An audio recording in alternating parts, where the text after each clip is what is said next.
Welcome to day 3 of the Grassroots Trust New Zealand Cycle Classic. Today is the longest stage of the tour, over 150 kilometres of tough rolling terrain. No big mountains, but plenty to test the riders. Over the 32 years of the Grassroots Trust New Zealand Cycle Classic, this race has played a key part in the development of so many young riders' careers. This year will be no different, and we'll catch up with some of the team managers, some of the riders, on the importance of this event. We're all about giving guys the best opportunity, and this is the best race that New Zealand's probably ever seen with this field. So having young guys an opportunity to get in there. We've also got a couple of guest riders coming in to mentor the young guys as well, to help them out on the road, because it is a big step. And a couple of returning riders with Joel Yates and Alex West as well, which are definitely up for the fight, so it's good. Sam, the New Zealand Cycle Classic is a UCI 2.2 tour. How important are these 2.2 tours to the development of young riders? Oh, it's very, very important, especially in the Oceania region, to have a 2.2.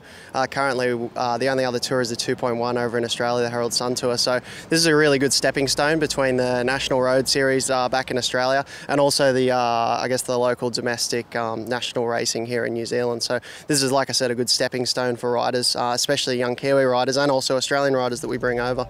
Yeah, it's huge. So I guess in New Zealand there's not a whole lot of UCI races, or two, us and Gravontar. Especially if you look at the field here. It's pretty rare to get an opportunity like this, so just to be here and part of it in itself is a great opportunity. Yeah, there's been some great winners this tour, so it's definitely a good breeding ground for champions. So it's a privilege for me, from the team, to be able to do this race and grow my career. I also enjoy the variety of racing down here, and just how hard it is. These Kiwis know how to race hard and fast. It's really good to bring a young team here, and it really shows them the ropes. It's a good introduction to UCI racing for sure. And yeah, it's a good way to kick off the season. It's a nice, hard 5-day long race. So yeah, it's good to get 5 days of hard racing in the legs so early in January. Stage 3 leaves the Te Awamutu Rose Gardens. We head out around the Waikato.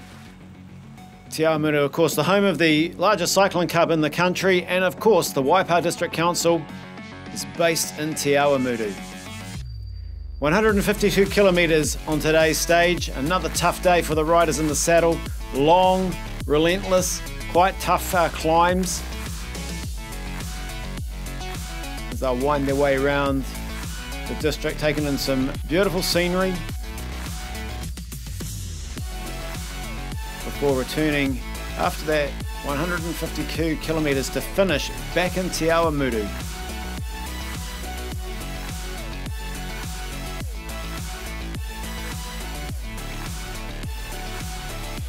There you have it, 152 kilometres. George Sandoval leads the race out as always in the Winger Suzuki.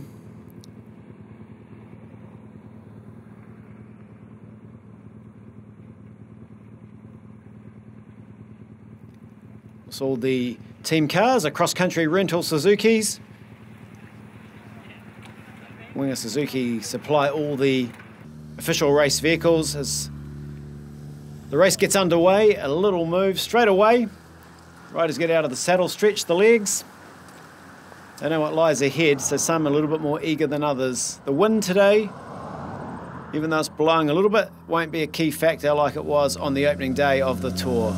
The longest stage of the race, some say could possibly the hardest stage. So we'll see as the racing gets underway. Can someone establish a break? Will a break go away today? Will it be break that stays away, or will the peloton control it? Remember, it's very tight at the top of the general classification. Aaron Gate leads by 5 seconds from Matthew Zenovich. Stefan Besinger is in the points classification jersey, the BNZ Sprint jersey. The Three Peaks Manuka Honey King of the Mountains jersey, that's on Cyril Terry. And Blake Quick is in the Foster's under 23 white jersey. Some of the riders will be keen to protect those, try and take the classification jerseys as we see a break finally get established off the front of the peloton. New Zealand national team, the Swiss national team represented with Regan Goff, Terry Scher, Oliver Martin from Drapac, Zach Gilmore, Pro Racing Sunshine Coast, Morgan Smith, Ruland, and Logan Griffin, GT Pringle Builders. Now he'll know the roads better than anybody. GT Pringle Building, Spoken Cycles, A local team made up of local riders. We see Alexini in the middle of the bunch having a bit of a chat. Happier teammates up the road. Takes the pressure off. Often the tactics, you can see this group rolling together. Their teammates can sit back a little bit. Zach Gilmore, Morgan Smith. Morgan lives in Australia now, used to ride out of West Auckland, the Avanti store there with Jeff and Kath Webb. They helped him along in his cycling career in his early days. Regan Goff got the deep wheels on today, fresh off the UCI World Cup at the Avanti Drome, as was his Swiss companion in that break, Terry Scher, also a member of the Swiss team's pursuit team. Logan Griffin, good to see him back after a fall. I was talking to him this morning, said he's on a new bike today. Handlebars went through the top tube in his crash. Cyrus Monk, the little fella from Evo Pro Racing. He does all the work. He sets the tempo, controls the pace of the peloton. Michael Vink sits in behind him, a former winner of this race. Very good time trialist, very good hill climber. Back up to the leaders. Still working well. Morgan Smith, Regan Goff. Going through. Logan Griffin, head down low. Another fast, windy descent, so it's up and down all day. Talking to Logan briefly, he said this is a very tough day getting up to through this early part of the course. It'll be a lot harder than people think. He knows it well. There's plenty of training on these roads. As does Regan Goff. See Regan low down. There's a couple of the riders sitting on the top tubes of the bikes. If you're not skilled, don't try that. Across the little one-lane bridge. No time to stop and view the Kiwis. This brake's working hard. They're in the big chainring at the front, the little sprocket at the back, so they're in the high gears. A little bit of a slight cross tailwind there, so the pace is certainly on. The hands going up in the bunch, indicating they'll be turning. Or a narrow bridge. There we go. And the gap, 1 minute 26. So the brake has been allowed to get out to a minute and a half. Often a team will be quite happy with that. The team of the tour leader, Aaron Gate, we saw them yesterday. Never let the brake go to more than a minute and a half. And there's Gate towards the back of the peloton.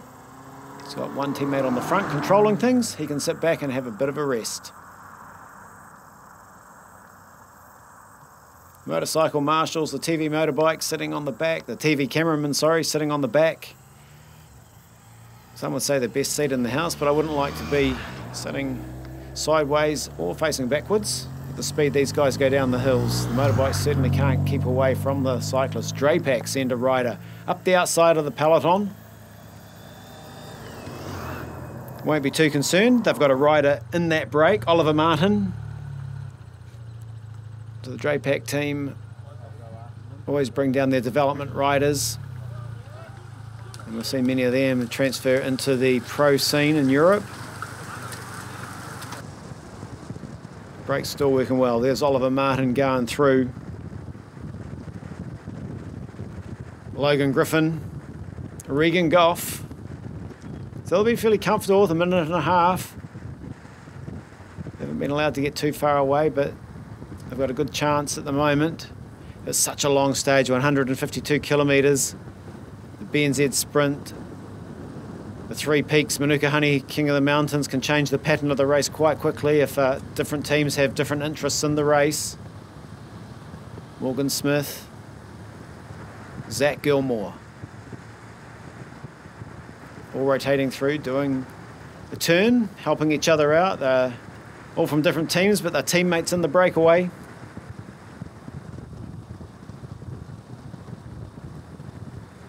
can see on Logan's bike, down in the small sprockets at the back, travelling at speeds in the high 50 km/h area in this section of the course. Time for something to eat. Left turn past the cornfields. Have a sneaky look over their shoulder just to see where's the peloton. The ride is so important that they eat and drink throughout. Logan having a little bit of a chat, they talk to each other. The peloton under the control, Evo Pro, as they've done for the first 2 days, just controlling the tempo. New professional team in Europe. New Zealanders in that. And in this tour, Aaron Gate leading the race. Shane Archbold, very close second yesterday. Morgan Smith just going back to the car to get something to eat. Fills the pockets.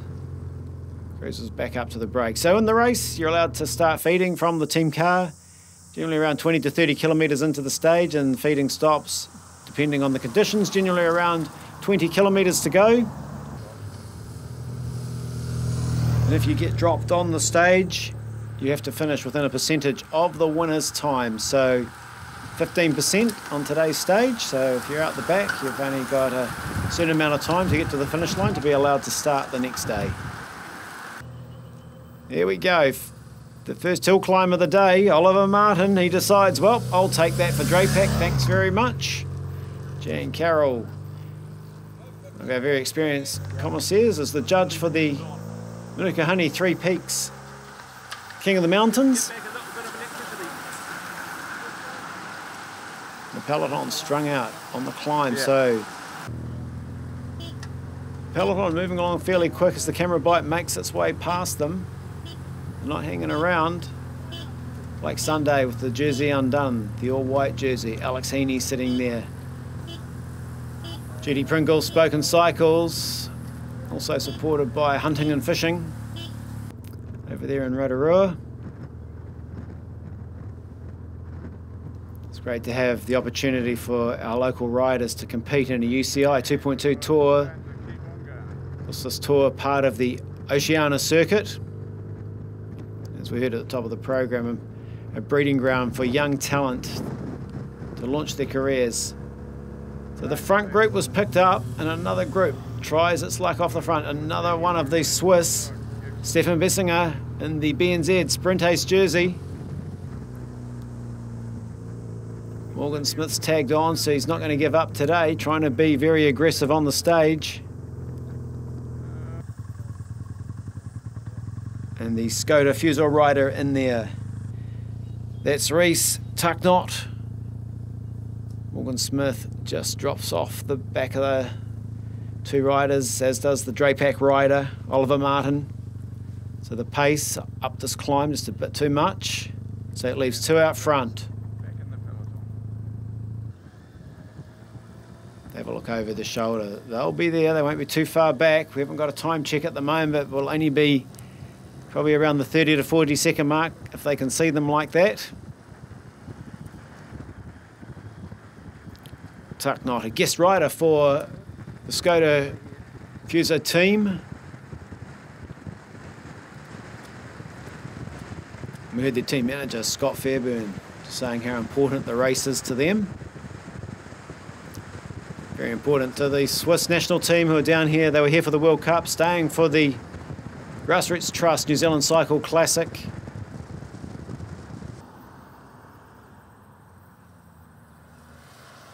We had a big field start. We've lost a couple along the way, but still 170 riders on the start line today. Many of them already thinking about tomorrow, but these two are thinking about, can we stay away for the stage? Cyrus Monk, as he's done through so much of the tour, on the front for Evo Pro. Then we have the St. George Continental team. Bridge Lane, New Zealand national team. 2 minutes 34 to the front of the race. So when the peloton decides to chase, they can pull that back. At the moment, they're quite content to let the gap stay at around the 2.5 minutes, give or take. Stefan Bessinger sits up, has a look around. Goes, that's it. Oh no, he's got a puncher. He has a puncher, so the neutral service vehicle, getting the wheel out, getting it set up. It's usually a fairly quick change for these riders. But of course, it's not your own team car, so the wheels aren't always set exactly for your bike. So Stefan takes over himself. Says to the young mechanic in service 2, I'll just show you how it's done. Thanks very much. He won't panic. True professional. Just get the bike set up, get the wheel in, make sure it's in the right gear. And away he goes. So out front we'll have Rhys Tucknott on his own. He'll just be riding a good steady tempo. You can't just sit up and wait. The legs might lock up, but he doesn't want to go full gas. So he just keeps a steady tempo, and Stefan rides back across to him. And we're back, 2 at the front. So they would have lost a little bit of time. They had 2.5 minutes. They've probably lost around 30 to 45 seconds. Maybe a little bit more in that change. So maybe a 1.5 lead now. The peloton, they'll be starting to think about, they'll get that time check from the motorbike. They'll be starting to think about chasing them down. But in that long shot, we still don't see the peloton. So the 2 riders out front working well together. They'll be hoping for a little bit of tailwind. There's the peloton, 2 minutes 54. So they've let them go a little bit.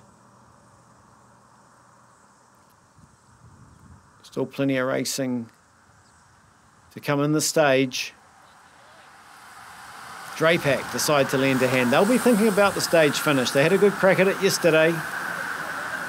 So they start to lend some weight to the front. Stefan takes the BNZ sprint points.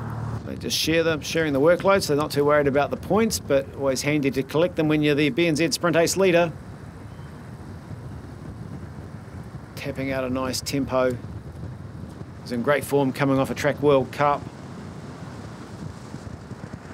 Rhys will be fairly grateful for the big long turns, a good chance to sit in behind, save some energy, recover. But they are working well together. They'll be getting the time checks from the motorbikes as well, about trying to time their effort. They got a little bit of a tailwind. They're in the big cog. Big high gears on the bike.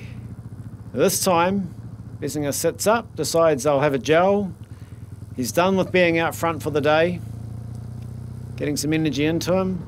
So, Rhys Tucknott is the lone leader on this 152 kilometre stage. So Rhys Tucknott from Skoda Friesor has a look over his shoulder. There's the peloton, 15 kilometres to go. It's been a long day for the young Australian riding for the New Zealand Skoda Friesor team. He's tried hard, he's still trying, but here comes the peloton. They're hunting him down. The sprinters licking their lips for another sprint finish. Cyrus Monk, third wheel's done a power work all day. He'll be looking for his teammate Aaron Gate, the tour leader in the yellow jersey. Don't spot the tour leader at the moment, under the control of the Sunshine Coast. Drapac, now they take over, 6 riders on the front. Aaron Gate moves up. There's the yellow jersey, the tour leader. He's got great form, winner of the Madison at the UCI World Cup with Campbell Stewart just a few days ago. Heading in towards Te Awamutu, Drapac, they've got organised. They'll be thinking of Jensen Plowright, their sprinter. They line up. Drapac still in control on the right-hand side. A couple of riders on the left. Aaron Gate starting to sneak up as well. Both fighting the inside round the corner. Plowright gets there from Gate. It was tight. Come charging around the corner. We look at it again. Plowright had the inside line. Gate has to move a little bit wider with that speed into the corner. Plowright gets there by about a wheel. Congratulations all round. Tight sprint. 2 boys that have got plenty of experience on the track. Simon Perry congratulating the winner. Wow, that was an exciting sprint finish. Nice fast downhill and a bit of a kick up to the line. But you look pretty comfortable. Yeah, the team rode really well for me today. They got in the break and held good position coming to the finish from like 10k out, so it was an awesome job. Made it real easy. Rhys, well done on taking that most aggressive rider's jersey today. A tough day out there. You and Stefan got picked up 15k to go, but good rewards. Yeah, I sort of went at quite an opportune moment with Stefan and it blew out to 3.5 minutes and I was quite sort of a bit hopeful with 50k's to go, but it was quite windy out there and yeah, I'm pretty happy to get the most aggressive award for a little bit of reward for the effort that we put in. It looked relentless, like there was no easy bits on that course today. No, I thought we might end up getting the wind to swing around a little bit at one point, but it just never happened. It seemed whatever direction we turned in, the wind was in our face. So that made it a bit tough, but happy to be out here and racing, and thanks to Skoda Fruzio for the opportunity. Yeah, it was another solid day at the office. The roads aren't very forgiving around here, and definitely not forgiving for Cyrus Monk, who I think had probably another half of the stage on the front by himself again, keeping the breakaways in check for us. So yeah, it was another great day of teamwork by Evo Pro out there to keep me in this jersey. So 2 to go. Tomorrow's going to be a very difficult one to hold on to it, but yeah, we'll give it all we've got and see how it goes. I was going to ask you about Cyrus, because every time I went back to the front of the peloton, so we're at the front of the bike race, every now and then we go back and you listen to the reports on the radio, he is on the front. So how important is a teammate like that?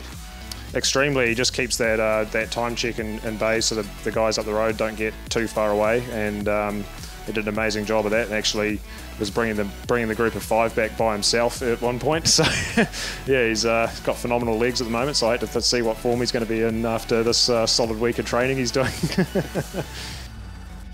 There we go, confirming the stage results. Jensen Plowright from Draper Cannondale, from Aaron Gate, Cameron Ivory, Stephen Bessinger, Jay Vine, Hayden McCormick, the defending champion.